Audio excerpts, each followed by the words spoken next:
பட்டிக்காட்டில் பிறந்தேன். கவர்மெண்ட் ஸ்கூல்ல தான் படித்தேன். காமராஜர் போட்ட சாப்பாட்டில் தான் நான் இன்னைக்கு பெரிய ஆள் ஆயிருக்கிறேன். 5000 கோடிக்கு கம்பெனி பிக்கஸ்ட் டீல் இன் ஹெல்த் கேர் பண்ணிட்டு திரும்பி வந்திருக்கிறேன்.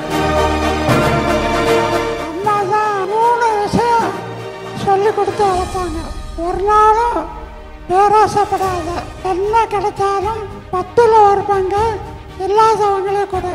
தினமும் ஒரு உசுருக்கு உதவி பண்ண.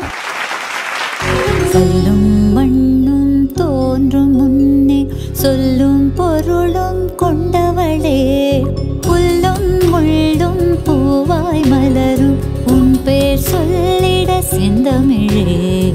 கல்லும் புதிய தலைமுறை தமிழன் விருதுகள் 2024 பவர்ட் பாய் லலிதா ஜுவல்லரி, கோ-பவர்ட் பாய் பிரதி குயின் ஹாலிடே ரெசார்ட்ஸ். பூவாய் மலரும் உன் பேர் சொல்லிட செந்தம்.